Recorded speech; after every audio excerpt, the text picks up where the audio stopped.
Frank Arena Project Backstage, Uproar Music Festival, Kansas City, Missouri. Here with Chris Jericho from Fozzy. How you doing, man? I am excellent. How are you? Doing great. Now, Fozzy, how long has it been around now? 13 years. How did Fozzy come about in the early days? Just met up with Rich at a show backstage at a wrestling show in San Antonio, and we just kind of started talking and had a lot in common, and thought it would be fun to do some jamming together, and that's kind of how it all started.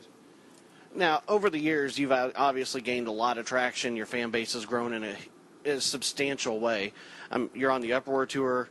You know, are you happy where things are going? What more would you like to do with music? Well, we want to be the best band in the world, man, and we want to be the biggest band in the world. And if you don't have that attitude, you shouldn't be doing this, you know. So, yeah, we're excited with all the momentum we've got.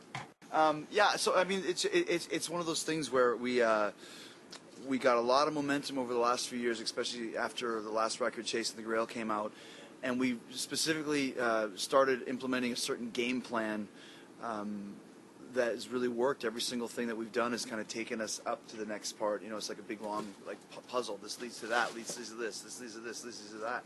And now I think with you know this week specifically, all of the stars have kind of aligned of all the hard work we've done over the last 13 years, but more specifically over the last 3, where we really started putting our noses to the grindstone. And we signed to Century Media, we got the Uproar tour, we recorded and released the best record of our career, the best-selling record of our career right out of the gates.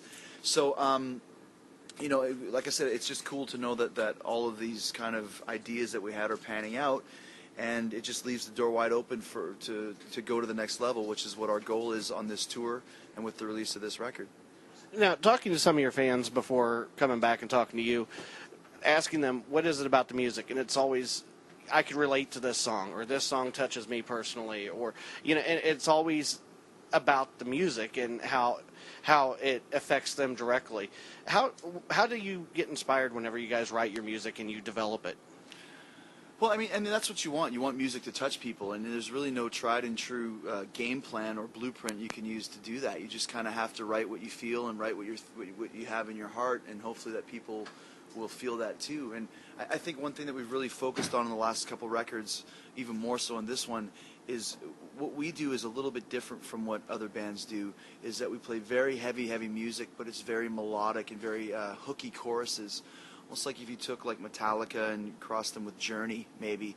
All of our choruses are orchestrated and constructed so that you could have like 4 doo-wop guys in, you know, downtown New York City in an alleyway with the steam rising from the grates and a garbage can on fire sitting around it singing. And if we can visualize that, then we know we've got a good chorus. You can window dress it with as much heavy riff and fast drums as you want, but if you don't have something that's going to hook you and make you sing along with it, then it's not really a good song for us. So, and when we do that, then people can really feel it and feel the emotions from it. And so I think that's one thing that we've kind of always done that people can relate to.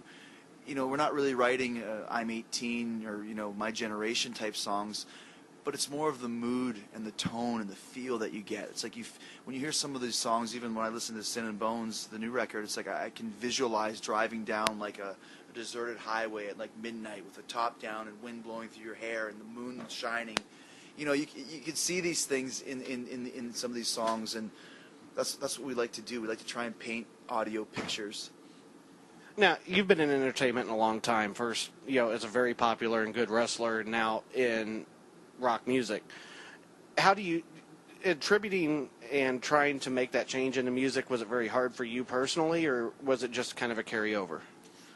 It wasn't really a change because I was been playing in bands since I was 12 years old.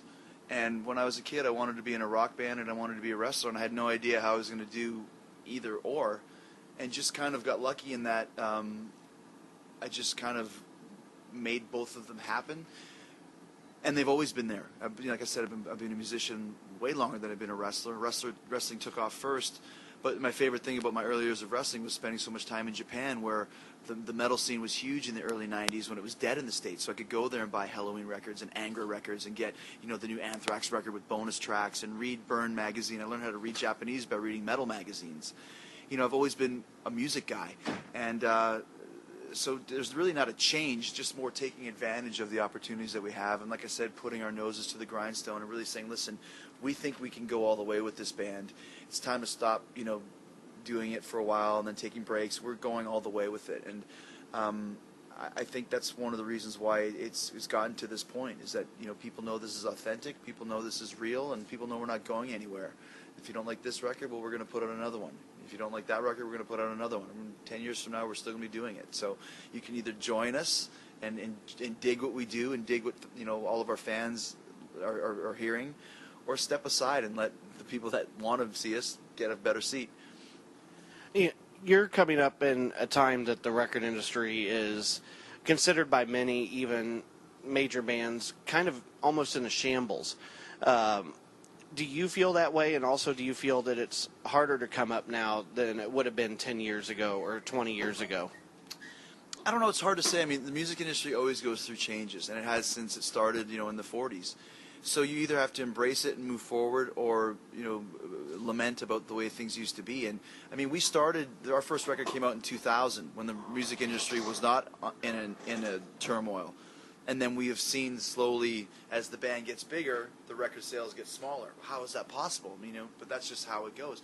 It's still very important to release records because people need to hear new material, and you need you need the new material to do on stage, right? And the cool thing is, you can't download a concert. You can't download a T-shirt. You can't download the emotion that you feel when you see a band playing. So, and your true fans will always support you. And even with Sin and Bones, we released it we streamed it last week on loudwire.com, and it was weird to me to know that people were hearing the record 4 days before they were supposed to, and I didn't really know if I liked it. But on the other side of the coin is, it's the way it is. So maybe those people will listen to this record that wouldn't have listened to it anyways, wouldn't have bought it anyways, and maybe now they'll go check it out. So if 10,000 people checked it out that weren't normally going to listen, maybe 5,000 of those will buy the record. So, I remember when I was a kid with a cassette player and the radio, waiting to record if my favorite song came on the radio, just hoping, and suddenly it comes on, Van Halen Jump, and you go over to hit record, and the DJ's talking, and you miss the first 20 seconds, but you had it. Yep. Now people don't have to do that. They can actually just go listen to it whenever they want. And so there's pros and cons to both. Do I wish that you could still sell 1 million, 2 million, 3 million records? Of course I do. But that's the way things go nowadays. So either you embrace it and move forward, or you become, a relic. If you had a chance to sit down with each fan and you could tell them something, what would it be? I'd say thank you for supporting us, and thank you for getting behind us and for fighting for us. Because we wouldn't have got to this point if they hadn't have done that. At first there was a time when listening to Fozzy wasn't the cool thing to do, and people still did and stuck to their guns and believed in our band and believed in what we were doing. And now I like to think that they're feeling a little bit rewarded. I mean, it was the same with me when Metallica first came out. I bought Ride the Lightning in 1984, and people used to throw me out of parties when I'd put it on. This is shit. Get rid of it. Get rid of it. And then when Metallica got huge, it was almost like a thank you to me. Like, I told you so. I told all of you. I knew it. And that's kind of the same vibe that I feel with our band. And that's why this tour is so huge for us, because we're going to get to go out and play every night in front of thousands and thousands of people that have never seen us before. And there's going to be a section of that audience that knows who we are and has seen us live before and is going to go, see, I told you. And that's cool for me. So, thanks to everybody that ever supported us, and thanks to all the people that are going to support us in the future. Because like I said, we're not going anywhere. We're going to affect all of you if it's the last thing we do. Chris Jericho, Fozzy, on the Uproar tour across the nation, kicking off here in Kansas City. Thank you very much for your time, man. Awesome, man. Thank you.